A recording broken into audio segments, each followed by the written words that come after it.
Good afternoon, everyone. I greet you all in the wonderful name of Jesus Christ. Let us close our eyes in prayer.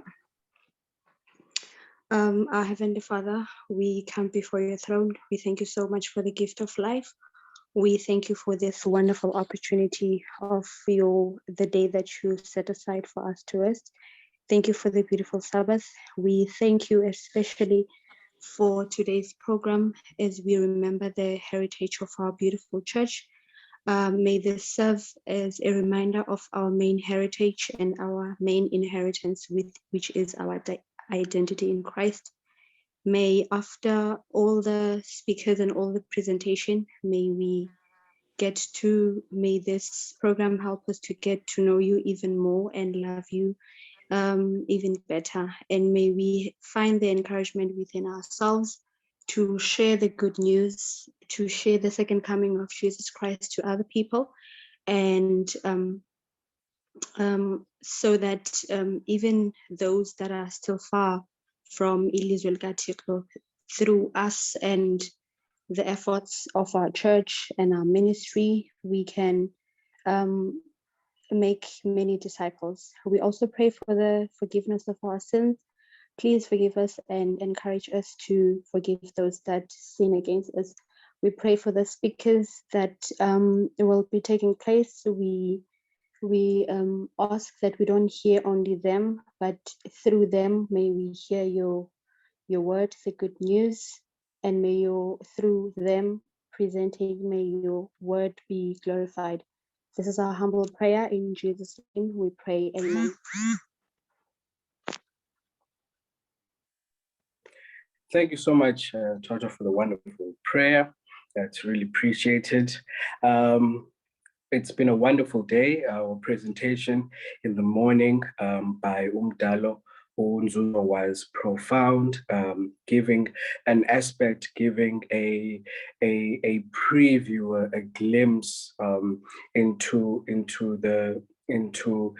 the coming of the Seventh Adventist Church within the South African context. It was brilliantly given to us, and it was given in us in a way that is very relatable, with historical figures that Tina we can understand and we can relate to, and that are very close to us. So that was beautiful. Now we transit to the second part of our program as we're looking at the formal organization of the Cape Conference within the context of South Africa.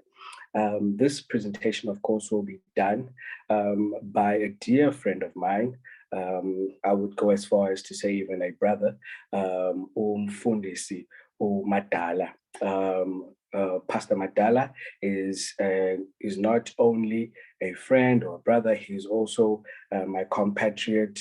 We graduated together at Heidelberg, and he is one person that who is dedicated to the work of the Lord and into the understanding of the role of us as Christians in that work of the Lord. He's very diligent in that. And we thank him so much for accepting this invitation and to be part of this program. He has vast experience within the church leadership. He was also a leadership within the Delft Church, Kamalaibi Violwetu, Seventh Adventist Church, which was situated in Delft. So he comes in with a lot of experience in terms of church leadership and church organization, and we are so glad to have him here in Monte Vista SDA Church. Klobam, Funus Madala Okona. Yes, sir. Yes, sir. I'm here. It is a pleasure to hear from you and to see you from this one. I'm going to at this point give over to Pastor Madala to then give us his viewpoint of our topic for today. Funiswam, over to you. Thank you very much, sir. Let me also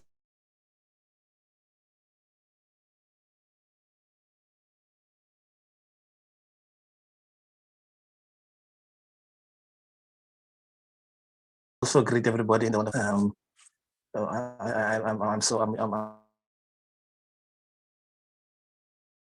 probably I'm gonna switch off the video in my phone because I think I'm going to be presenting from the computer itself. I want to share those slides that I have prepared. I'm not sure how that's going to work, but I'm speaking from my phone, and I'm going to be presenting from my computer because the internet is very slow in my computer, so I tend to break a lot. So let me switch off the video here and then try to share from the slides from my PC.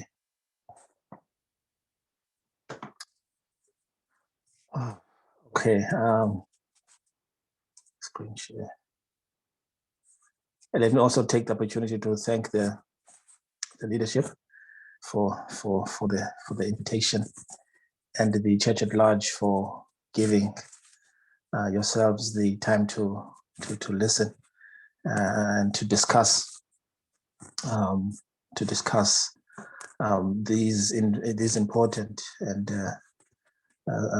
subjects within our context as Seventh-day Adventists.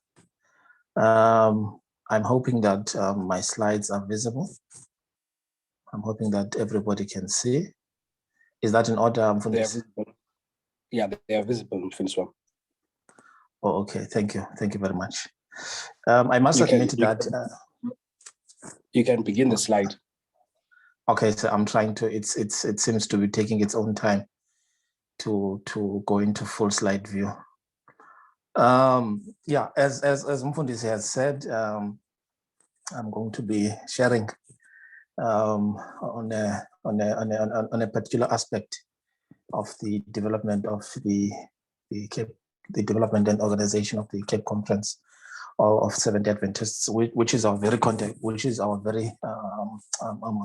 that we are in. I must admit that because of some challenges, it's a synopsis really of the development of this. Where are the rest of my slides? Okay, I think I kind of missed it right there. But basically, this presentation is going to be very reliant on the works of Dr. General Dupriya, and also Prof. Krokombi, and with some other works that are there, because they've really done a beautiful work in terms of penning down the history. But I must also admit, or rather submit that there was some data, or rather literature, that I could not get my hands on. But I'll later explain that all in due course. But just a little bit of a background. I'm sure this was covered in the morning about Seventh-day Adventist, on the development of Okanya, the coming to be of the Seventh-day Adventist in South Africa. We know that this coincided with the discovery of diamonds in Kimberley. And one thing that Dr. Priya really points out within his dissertation is the issue of South Africa during the time of the introduction of the Seventh-day Adventist Church in South Africa. He really points out that South Africa already was a fairly religious country, in that you had the Dutch Reformed Church in all its strata, the Dutch Reformed Church and the Reformed, the DR, the DRC. There are actually many of them, and then the African arm of that also, and the Methodist Church, you had it, and probably the earliest of the churches within South Africa were those that came with the settlers. So it was kind of like that kind of a world that Adventism got introduced into South Africa. And perhaps one thing that I can note also is that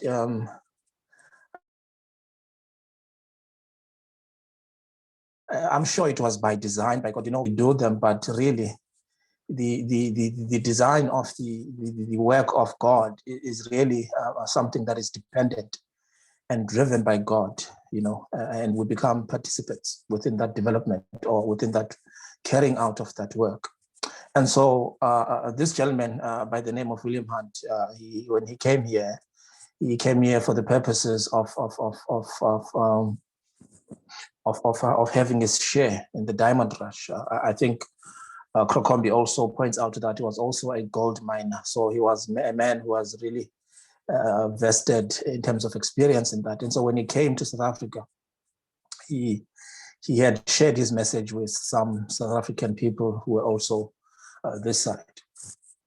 And of these were Mr. Wilson, who was a Methodist preacher. And interestingly, Wilson then wrote to the Adventist Review, telling the Adventist Church about the believers in South Africa.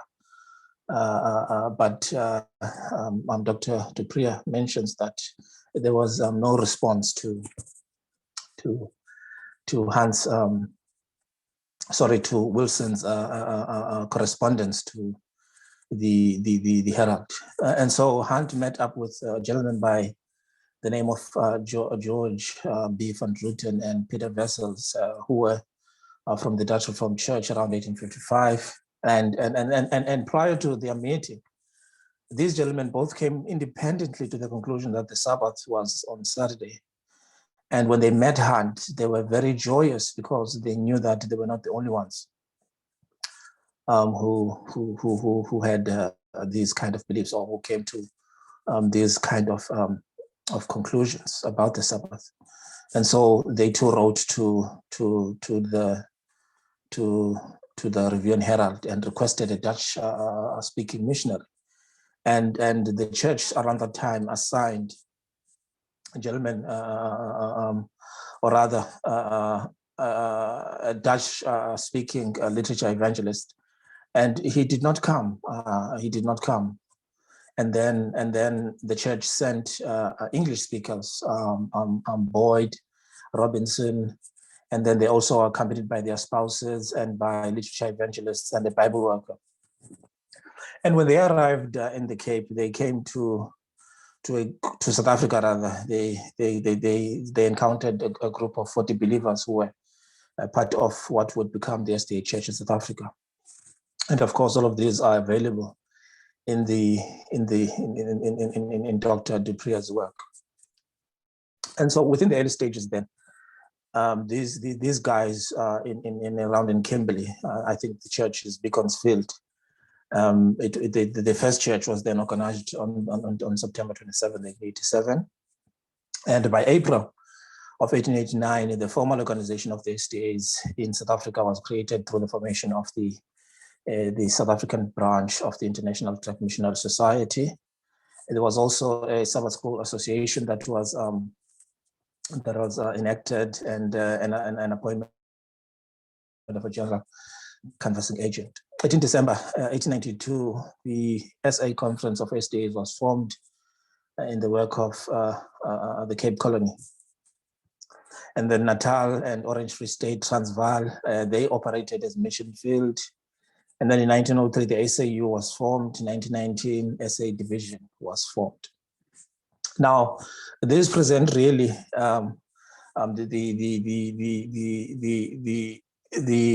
the fundamentals, or rather the building blocks of the work in South Africa and how that work would be carried out within South Africa.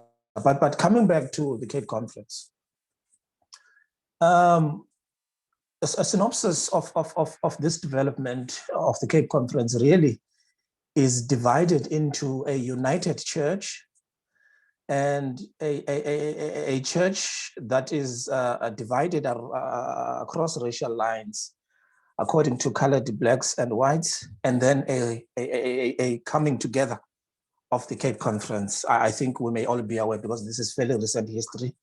I think earliest of this coming together was in 2007, and then the latest would be in 2006, as we have the Cape Conference as we know it. But basically, we have this interplay between the church at its inception, or rather the conference at its inception.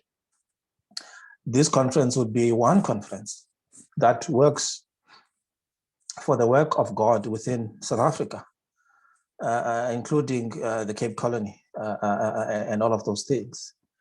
But you would see that things start to differentiate, and what many SDA scholars really point out within this dividing across racial lines, it was really it is posited rather that this was really or could be, or may have been, to use tentative language, it may have been motivated by the political, including the economic conditions of the day. And so the first congregation was planted in Ruland Street, Cape Town, with 16 members in 1889. And this is 2 years after the first, after the first SDA congregation was established in Kimberley, which is in Beaconsfield. And within 10 years, 1887 to 1897, congregations were established in Grahamstown, Claremont, Mowbray, and Cathcart. And all people worshiped together at this stage. You know, there was no black, white, and colored churches. It was one church that worshipped together. But this does not mean that people were not aware of the racial divides, because within the DRC, this is mentioned by Dr. Duprier, within the Dutch Reformed Church, already there you had a situation where the church was divided across racial lines. Now, if you look at these big churches in South Africa, the DRC, you look at the Presbyterians, you look at most of these churches, Methodists and so forth, you'll notice that in as much as there is the parent organ of that organization, but you'll notice that there is the African or indigenous organ of the organization, which has something like something the African Methodist or arm or the whatever it may be, because these things were very prevalent in the South African society, in that there were problems that were there. You know, when you read the works of I've just forgotten this author's name, but he writes on the history of South Africa. He really points out that the churches, guys like those who formed the Zionist churches and all of those churches, like the Church of Zion or Enoch Gijima and their predecessors, their main problem was with the treatment of the native brethren by the organ or the original organ church, and they decided that they should branch out and conduct ministry within their very context. So this was not unique to or rather the people who were the pioneers, or rather the founding members of the church in South Africa. They were aware of these things. These things were happening within their societies. And so the church, when it started, or rather as on its inception, it was not divided into those racial strata. Now, Dupree 2010 notes that the development of the SDA Church in SA from 1887 was not divided across racial lines. And as early as 1915, the CC Secretariat record show that there were 13 churches, and 4 were placed under a colored designation, which was in Salt River, Paro, Port Elizabeth, and Utenek. And by December of 1923, the colored designation is removed from the CC and added separately as a colored conference church, or rather, perhaps these were the words, but I think words would be used like colored department that are most prominent across the authors that I consulted, which is obviously later made into the Cape colored field in 1935. And so Around about in 1927, the Cape Conference readmitted the colored church again. But by 1929,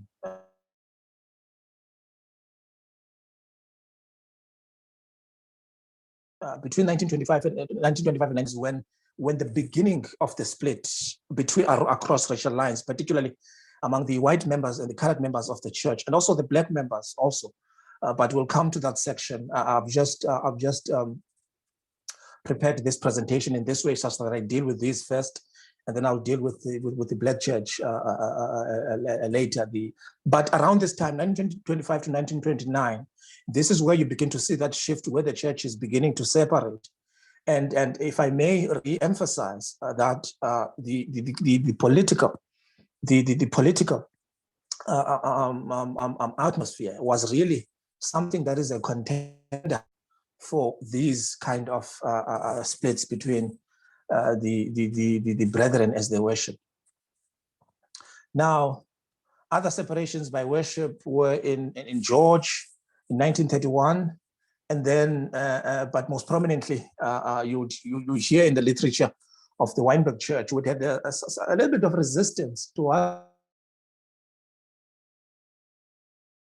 that, and that there were discussions among the 1929, 1930 as really the defining years of the split, because by this time, the Good Hope Training School was established for the colored church in 1929, 1930, to which Dupree states that this was the beginning of the self-governing of the colored church.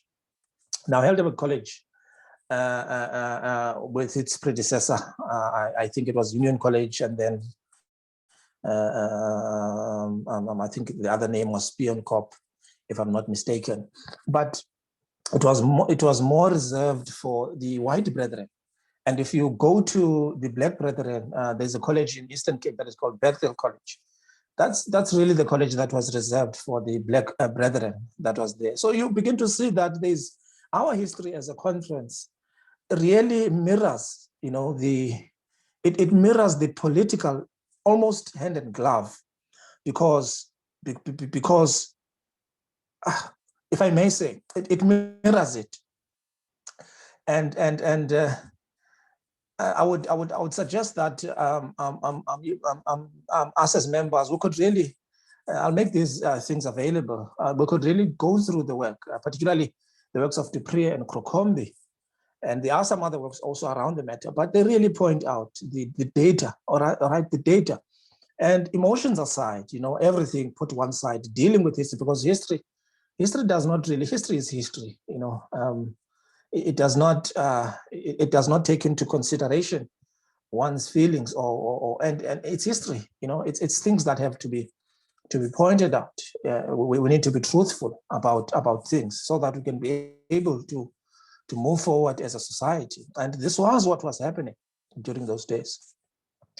And there were also other issues in the church during that time that when you read the works of Dupree, you'll find out that workers, like an ordained minister, I think his name is Tennyson, compared to, he was earning about £5, and the highest white brethren were earning about £36 at that time.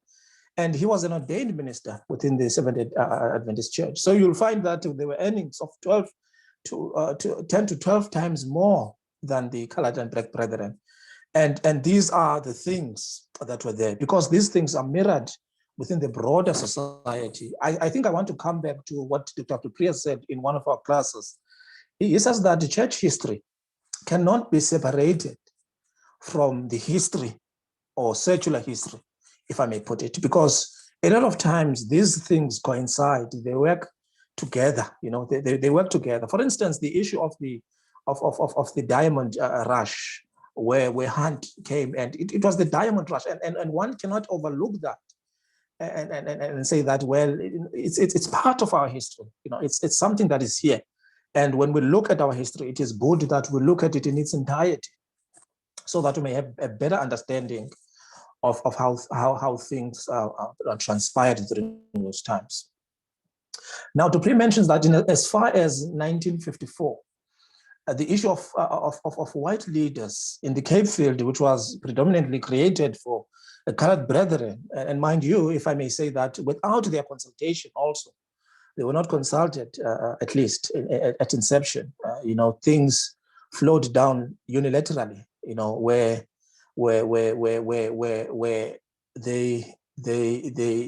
it's almost if they were told that these are the way things are going to be, and these are the way that are going to stay. And then it was in 1957 that the colored department leaders were elected. This was like 22 years after that separation. But one thing I may note, one thing that I can note in this thing is that there was a remersion, and during the Great Depression, around 1933, 1935, around there. But after the Depression, you see that there was a split again into those things. There was a split again into those things, and everything else came to the way it was before the Depression. So there is that dynamic to the development of our conference. I'm trying to also charge my phone here because I'm seeing that I might run into a problem. Sorry about that. In terms of my battery. Oh yeah, now it's charging. Sorry about that, friends. Now the Cape Field then, which was the colored church, basically was organized later on in 1959 into the Good Hope Conference. This is when the church, particularly the union, decided that it was about time that the church is self-reliant and all of those things. And this was almost 30 years after the split along racial lines, particularly between the white brethren and the colored brethren was. And one thing to note, something that was very prevalent, was that there was this imposition that even during the conference in 1959, the former leaders of the Cape Field, which were white, were really pushed by the SAU to be the leaders of the newly formed Good Hope Conference, but the members somehow won that battle, and they could formulate their own conference that is going to be run by their own people for the betterment of the colored brethren. And friends, basically that's the story behind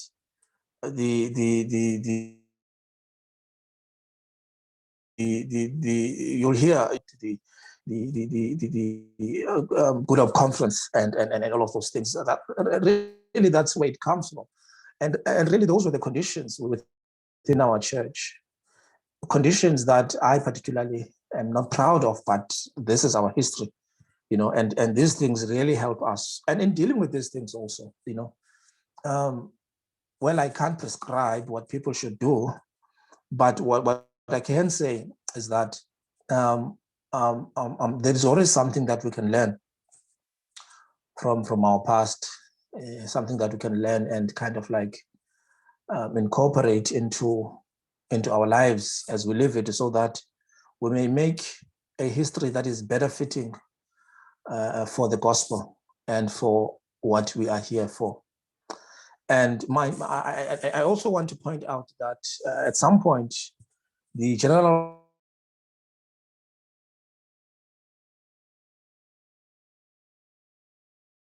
Conference was also involved, particularly I think relations in Africa and all of those things. These works by these two gentlemen are really pivotal and important for us. And I'm hoping for more works that are going to come, that are going to detail our history as a conference.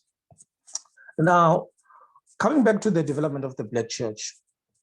Now, during the time that there was a separation at the inception between the colored and the Black and the white church, there was also this division to stratify the work, or rather membership, according to racial lines. This is in particular with the Black Church, and the Black Church was termed the native department, And also the Native Department disappeared from the CC records in 1926. And it was voted under the SAU, which subsequently set up the Kafferland mission field. This was the name that was there. They named it the Kafferland mission field, in that it was taken out of the Cape Conference, and it was really under the SAU, and it became a mission field under that. Now in 1933, this field was merged with the Transvaal Dalgoa mission field.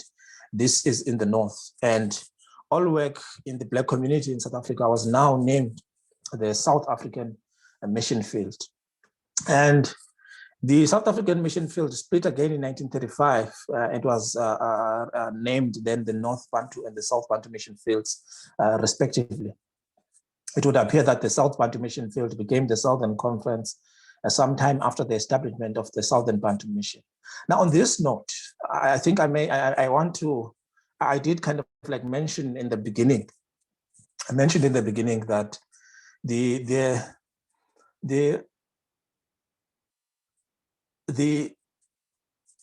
a, I don't want to say there's a lack of literature, maybe because but for me, particularly with the time constraints that I had, I could not come across readily available literature in terms of the Southern Conference, or the Black Church, as it were. And I know that there is. I know that I came across at some point by a work by a Mafani. I'm sorry about that. I'm not sure, but I do not have that work. But I'm sure I noted something about the Black Church, and works about Utata Umogo and all of those things that were mentioned in that booklet. It was kind of like a small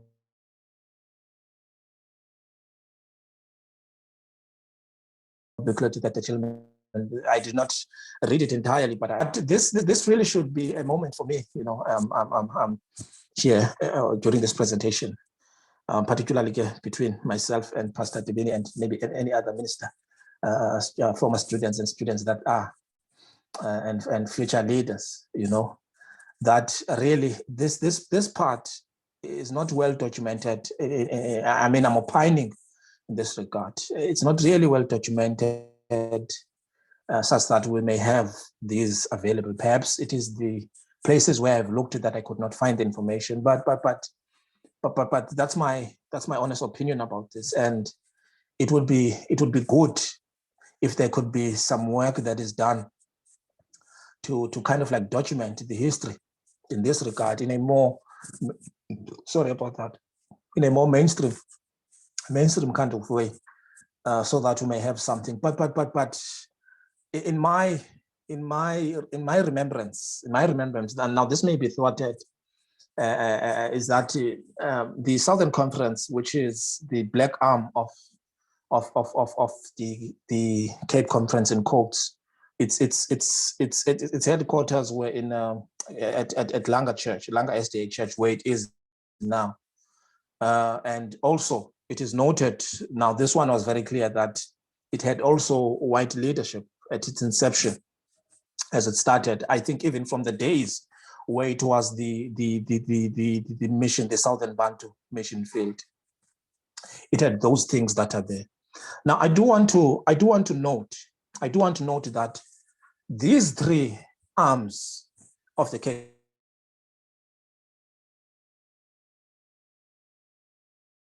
the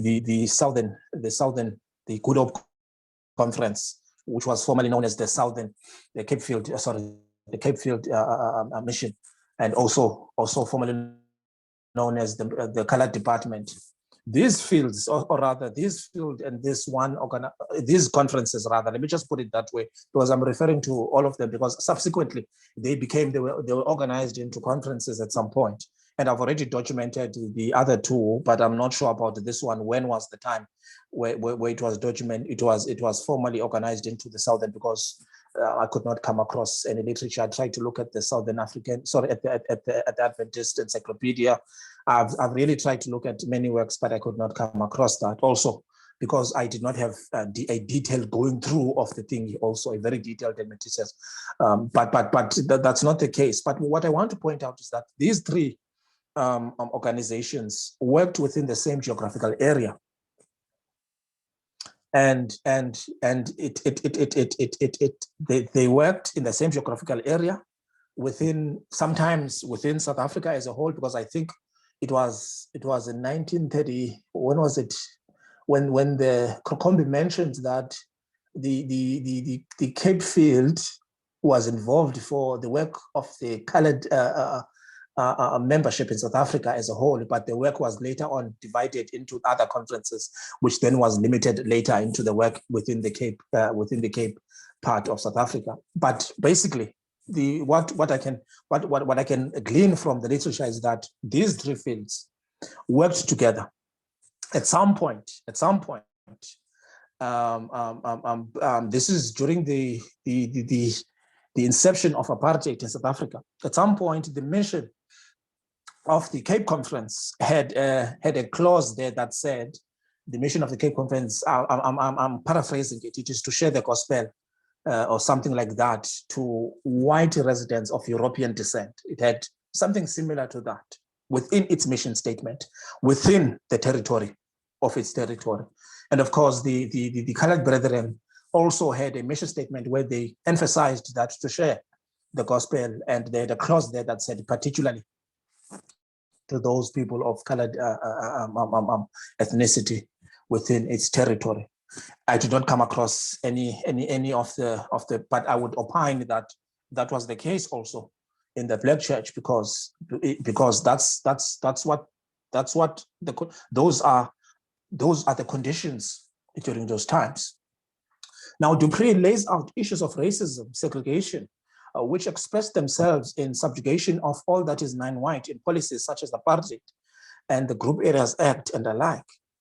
Now, these issues were ingredients that facilitated the dissolving of the Good Hope Conference and the merger with the Southern Conference. And this was in 1997. Particularly, you see the brethren, particularly between the colored and the black brethren, they saw these issues, you know, and they said that, no, man, something must be wrong within the arrangement that is there.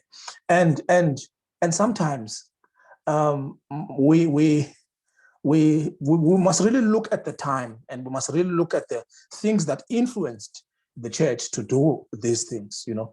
And if I may also point out that, particularly between the colored and the black brethren, the division towards the black and the colored brethren was imposed. It was never, well, if I read the literature and if I read the works of Dr. Dupree, these things were not consulted on most of the time. And even during those consultations, these things were imposed. They were imposed that this is how things are going to work.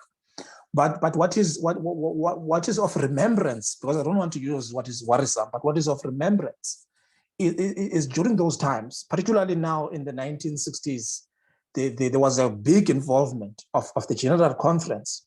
But the colored and the black brethren were not, I think Dr. Dupree mentions, or even Krokombi mentions, that the meetings could even last up to 14 to 15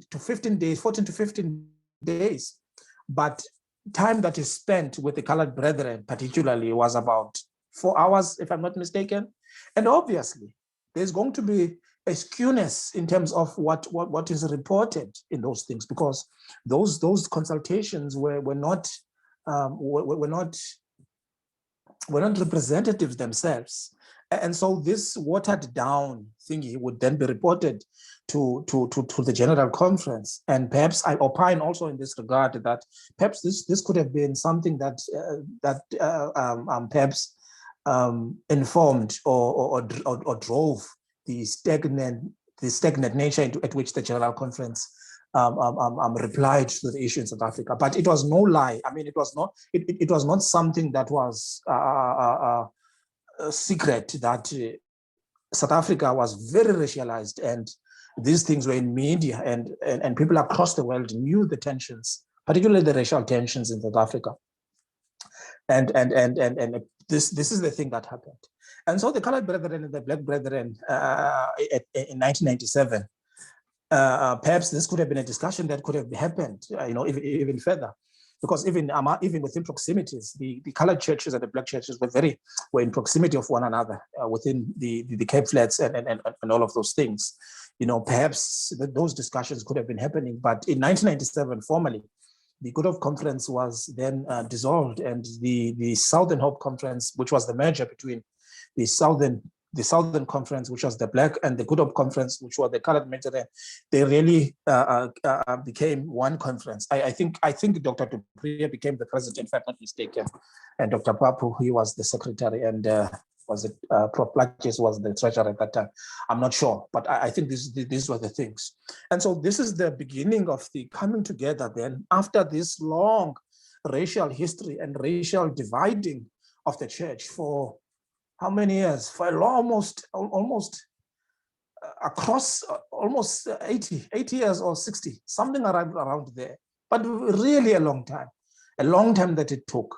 And among these people. And I do want to point out that this was a move for me personally, really that showed hope that there was going to be something that was going to happen in the Cape Conference.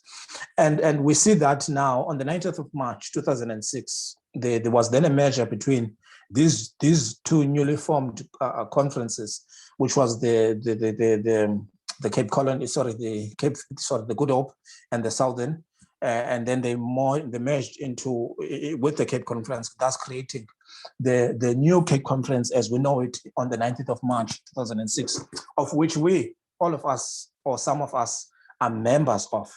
This is what transpired during that. Now things of note. I think I did emphasize this, but I do want to touch on them again. It would appear that the SDA Church in South Africa paralleled or mirrored the political tone of the country, because even the merger is something that happened after apartheid was abolished in 1994. That's when the merger started to happen. That is where people started coming through.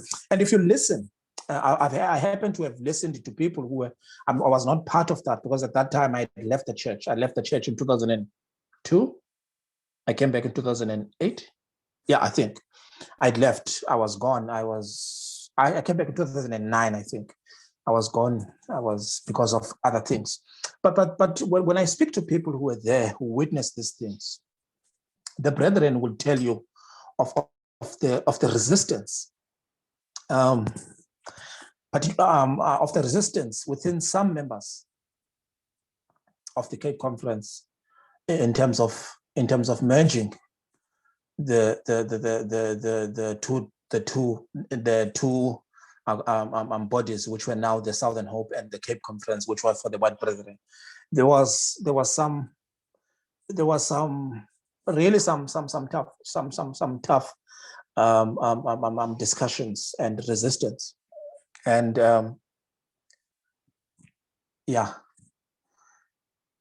and this is seen as in the unfair payments of 9 watt workers, the separation of membership by race, and the events of colonialism and apartheid, and the discrimination against all that was non-white. A story is mentioned. I think this story is also mentioned by Krokombi, or perhaps Krokombi is one of the persons that mentioned the story, that the college at some point, which is Helderberg College, had an issue where they consulted with the government in terms of accepting non-white students, or particularly black students. I'm not sure about that thing. And the government came back to the college and told that it was up to the discretion of the college. The government never at any point, tried to impose on what faith institutions should do in terms of their education and all. And this is indicative of what I see as a church in our development as a conference. It's what I see in that we become part of a particular discussion instead of leading the discussion, And this is not, I don't think this is unique to South Africa. It's a pity I've not done, but anecdotally, I think this is something that is pervasive across the Adventist Church, even across the Adventist belief system in terms of other faith missions, in that as Christendom, we tend to be reluctant. We tend to be reluctant to lead the conversation. We tend to mirror the conversations of the day and mirror them and go according to them. And that is worrisome, particularly for us now as this, because we are members of this conference, and according to personal responsibility, this poses some challenges for us going forward. And this also is mirrored in the separation by education in terms of Heidelberg College for white people, Goodham College for colored people, and Bethel College for black people. And sorry about that. And it is apparent within Scripture also that we cannot continue in that trajectory. Revelation 7 verse 9, John, he says, after this I looked, and there before me was a great multitude that no one could count, from every nation, tribe, and people, and language, and standing before the throne and before the Lamb. But they were wearing white robes and were holding palm branches in their hands. John really notes that these were people from all nations, tribes, and people. So heaven is not going to be segregated across racial lines. And so heaven is going to be people from every nation. So, but coming back to the issue point, really what I want to take out from the literature, and hopefully sometime, perhaps we can have more time in terms of going deep into the literature and really focusing upon a specific, because this was really a synopsis of the issues. But perhaps God may grant us an opportunity at some point in time to really focus and go deep into such issues and look at them, so that we may be able to make better decisions going forward, such that we lead the discussion in terms of being led by the discussion. On that note, then, I think I'm going to come to an end, and I think I will hand over to the leadership to take the ropes from here. Thank you very much.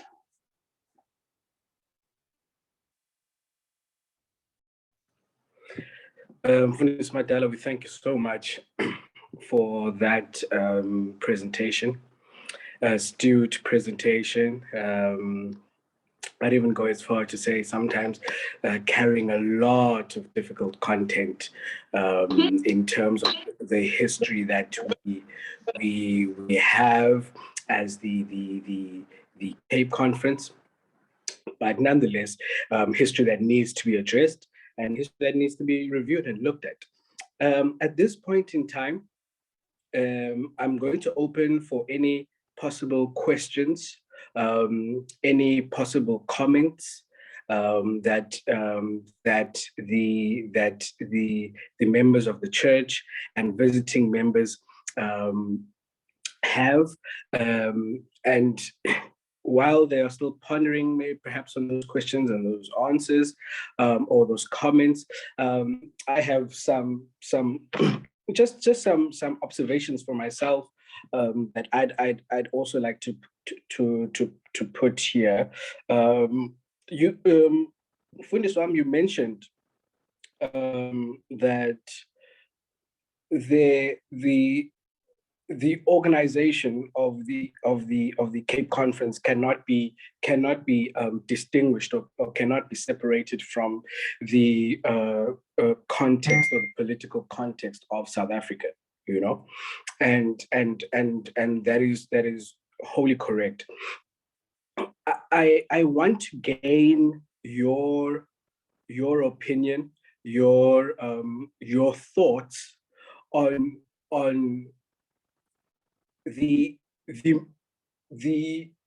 the agenda behind any formal organization or any organization,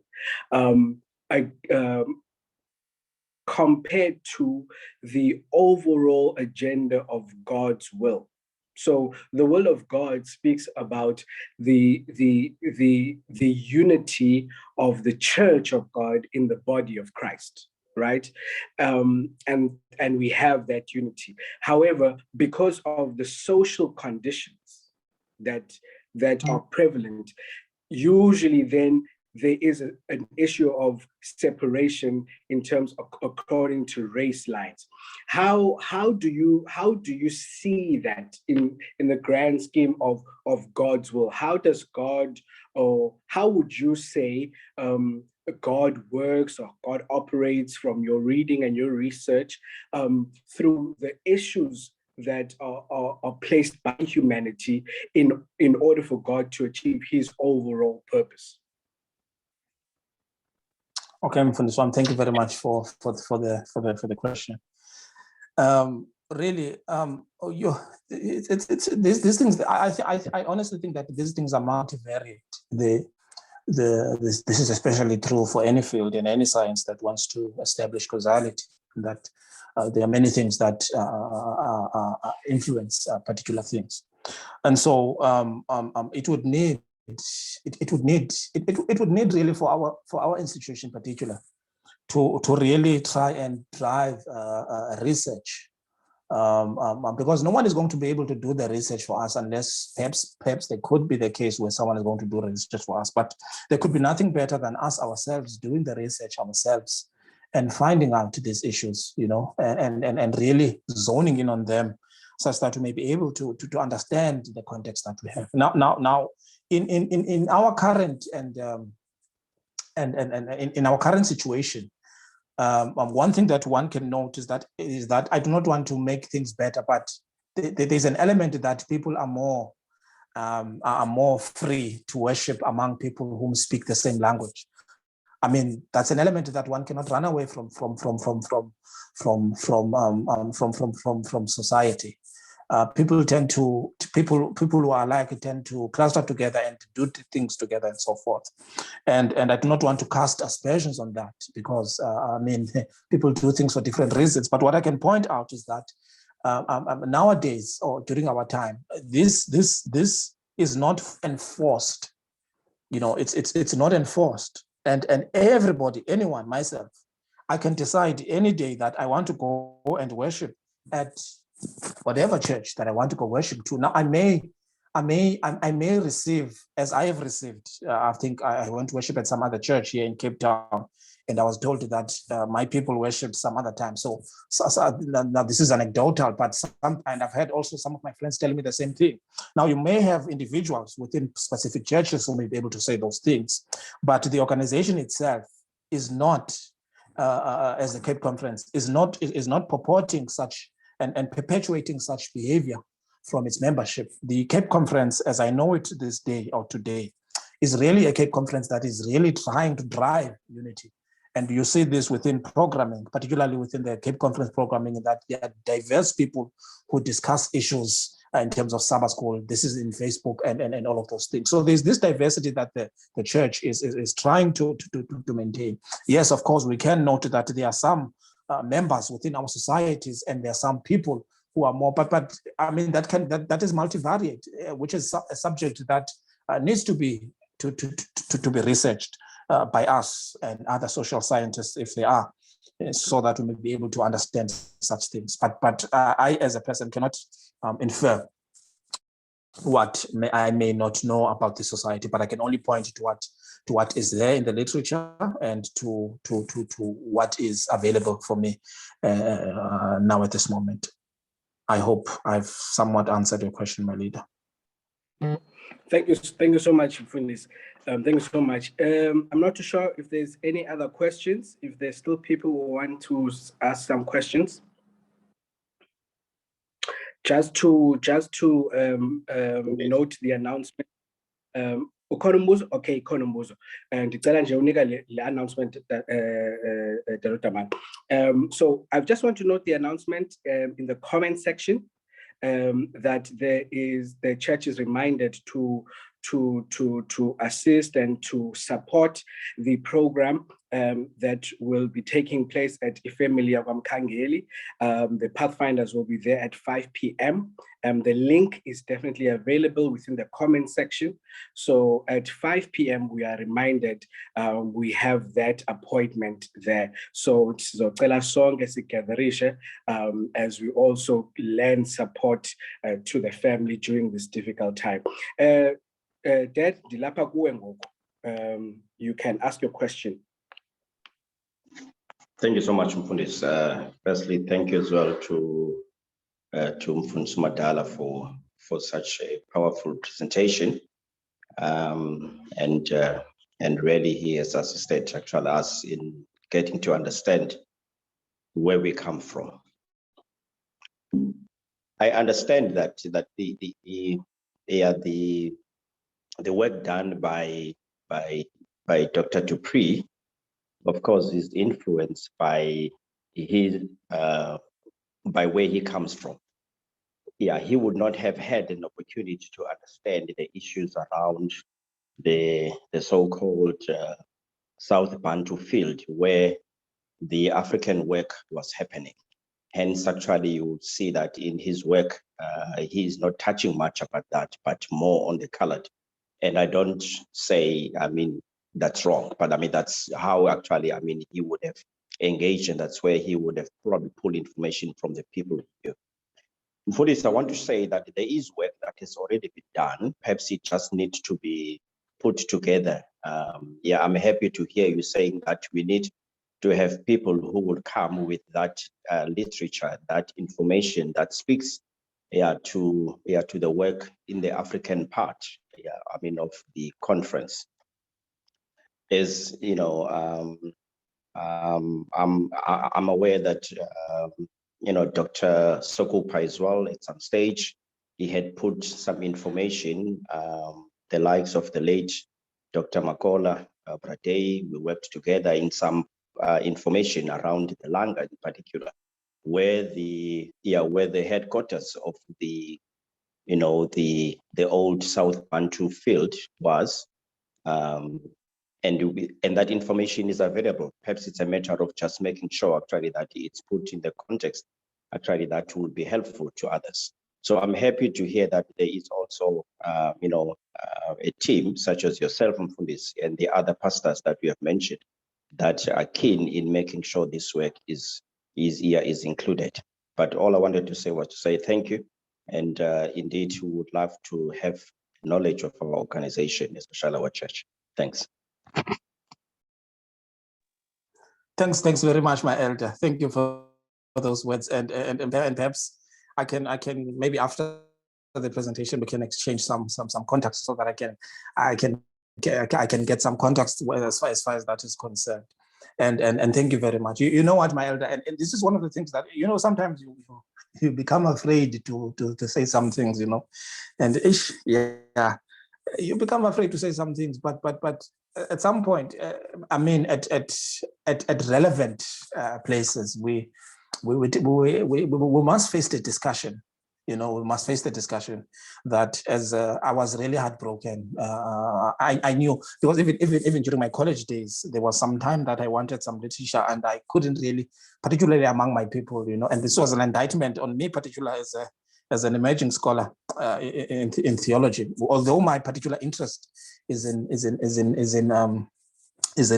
homiletics, so that's my particular interest. That's what I love: homiletics and systematic theology, and the broader practical theology. Church history, yes, it's something that I've done, but it's not something that I mean, yes, it is the work of God, you know, but it's not something that I'm really proficient in.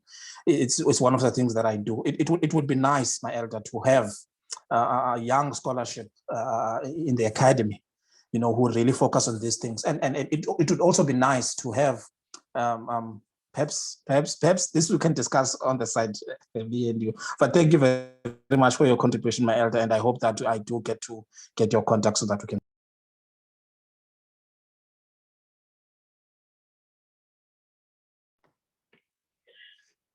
Thank you so much. Thank you so much. Thank you so much. Thank you so much. Any other questions from the session? I just like to throw the question, and I agree 100% about the resources, being made available. I also think perhaps I also stand to be corrected. There's also a record keeping that is needed from the perspective of just ourselves as not even just a conference, but as an SAU. Not just the Bible Research Institute, but something local, something that is focused on South Africa context only, where information can be sourced thoroughly. I do want to mention something that you did mention, this Fundiswam, mentioning the political aspect of the formation of or the leading to the formation of the church. But you also mentioned something in passing, which was the economic aspect of the formation of the church. How can we understand the economic implications that contributed to the formation of the Cape Conference? In your view, how do we look at that? Because if you're talking about three distinct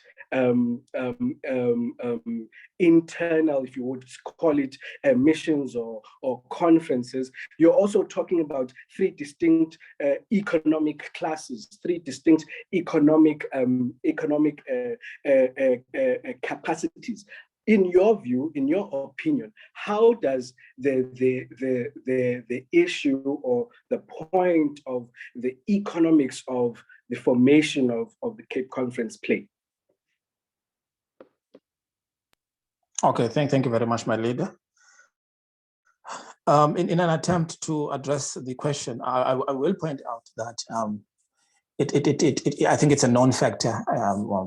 It's known particularly within our history that there were disparities that were between people of European descent and people of colored descent and particularly black people in South Africa. I think that is clear. I mean, even Dupree notes that within his work, and it's some kind of a thing that is known.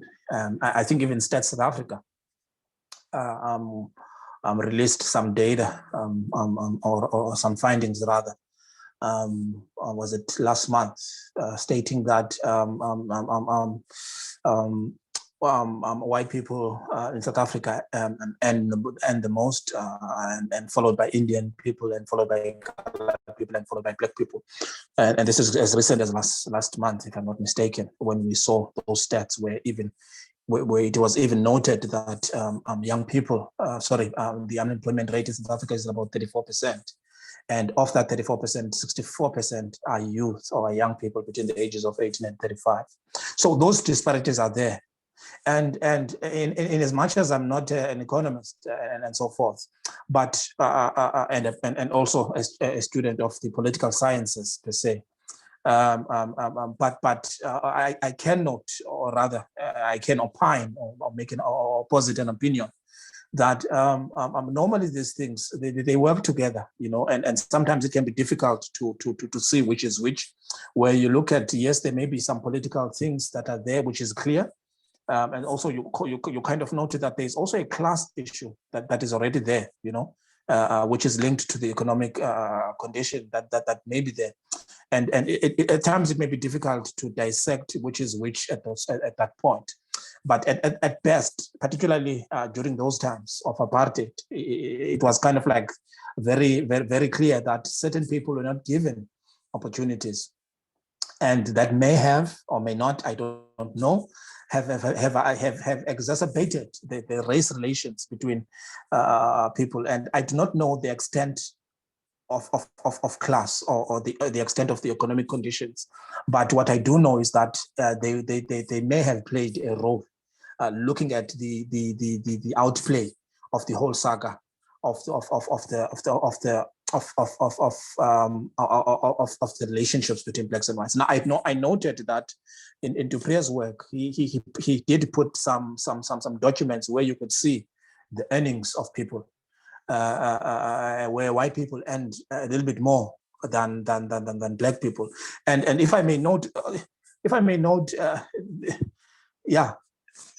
These things were informed by those conditions during those times. You know, we can't say that, you know, they were informed by those times. You know, people were seen as inferior to other people, and people were seen as savages and all of those things. So that may have then contributed to that.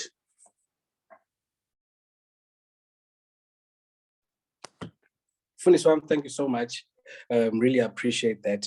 For the final round, if there aren't any questions, we will move on to the final part, the closing section of our program.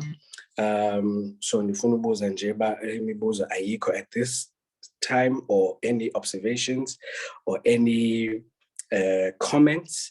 I see that there is a comment within the comment section. If you will just allow me to read it from Elder Chalipongo. Thank you, Funis, for the presentation. Has there been any research to look at the church post the merger in 2006? I've observed that the post-merger over the years, there have been less and less brethren from the white community. There are a number of previously what was termed as white churches that have totally transformed and sadly not integrated. So I think the question is just any work that has been done from Madala post the merger, and looking from the white perspective, what has been the integration post the merger, looking at white brethren, and also that the fact that post the merger, the white brethren or white churches, if you will, have, as Elder has stated, has slowly but surely dissipated or have diluted out. So anything you can say on that, Mfuniswam? Okay, thank you to the good sir for the question. I must admit that it was not within my search strategy, and I'm not at the current moment aware of any work that is done. You know, I have to take that tentative position, but I do want to note that I did see some papers that were in 2015 and 2017. But even those papers, they were really looking back. They were really looking back at the church at that time and so forth. Perhaps let me say this, even now, my fellow pastor Tibin, that it would be wonderful. It is at these times where I wish I had money, you know, because sometimes when you speak from a position of, I think I've gotten older in life to understand that positions of leadership are not simple things, you know. Really, what we ought to be doing, we ought to be supporting one another, supporting our leaders, and not judging them. So I'm not saying this is any statement of judgment, and I'm just sharing my particular opinion on this matter, and hopefully it will contribute into a positive discussion going towards in the future. You know, within these secular institutions where we study, we are given opportunities and we are granted money to research particular topics of interest, whether they may be anything. Pastor Tibini would know this within our other field of interest. You know, we are given money because the institutions where we study, they feel like really these things are important, and they make means available for anyone to take up research that is going to address that. I'm not sure if that we have that in the SAU or in the SID or in the Cape Conference. I'm not sure whether it is there, and if it is there, I would comment that it is there, and maybe perhaps it should be marketed more such that we can hear about those things so that we can be able to take. But if it is not there, it would have been nice. It would be nice, obviously. Money issues are money issues, but it would be nice to have something similar to that, to have something that says that, listen, here is money, even if it's 5,000 or 10,000 that is available. Here's a grant of 5,000 rands. Is there anyone who is available to do research within the pastors in the SDA or within past students who have gone on to study postgraduate educations or to study this issue, because it is really of it. Such things, they really create an interest and a hunger, and they become a motivation for research to take place. And I will leave it there. Thank you very much, my elder. Thank you so much, Mfundisi. Thank you so much. With that being said, we have come to the end of our program.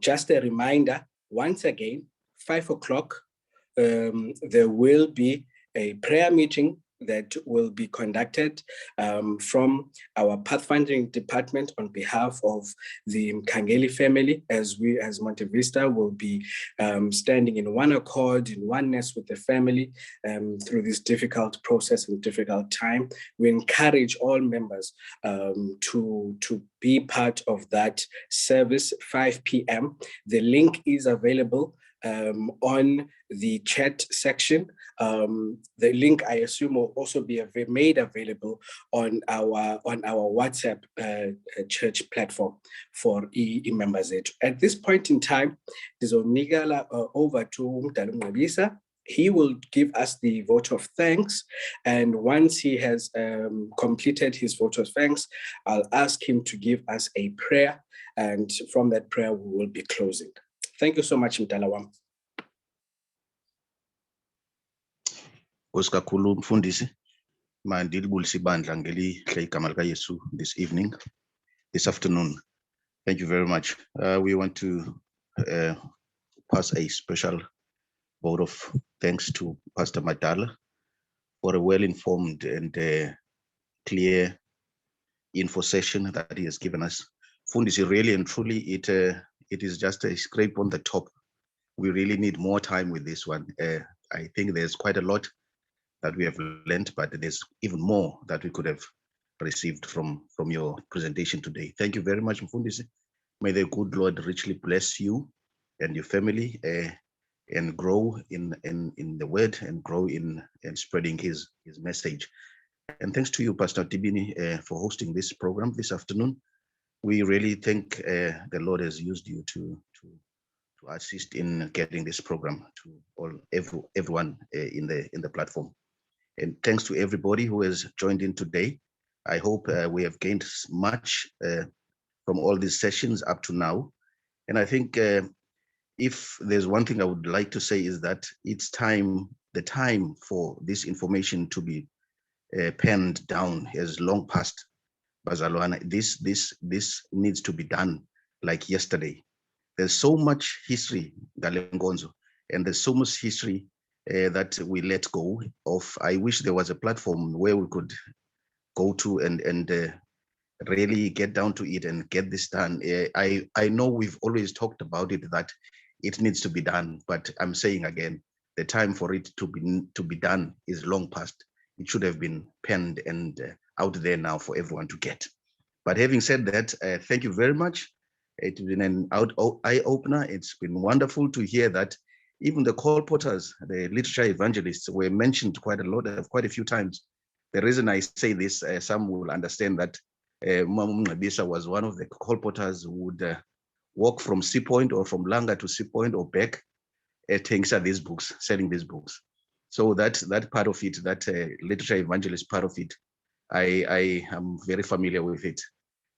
Anyways, thank you very much, and may the good Lord richly bless each and every one of you. At this moment, we shall bow our heads with a word of prayer.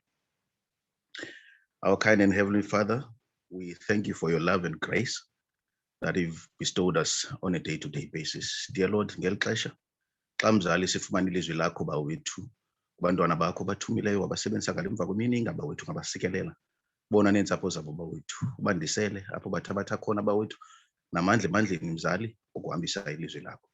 Sibulela ke Thixo wethu ngokwazi imvelaphi yethu esingake mzali ingasifundisa isibonisa isikhanyiselo okokuba ukubheka phambili bawethu sihamba ngayiphi indlela.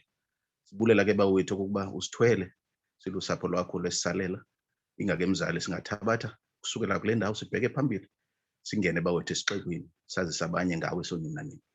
Sekubonakala kumbovu bawethu ukubuya kwakho kwesibini ingake mzali asingetyhafa amadolo awe someleze ke mzali ngomoya wakho oyingcwele khona ukuze bawethu sikukhuthalele ukuthwala ilizwi lakho bawethu silise kwilizwe lonke.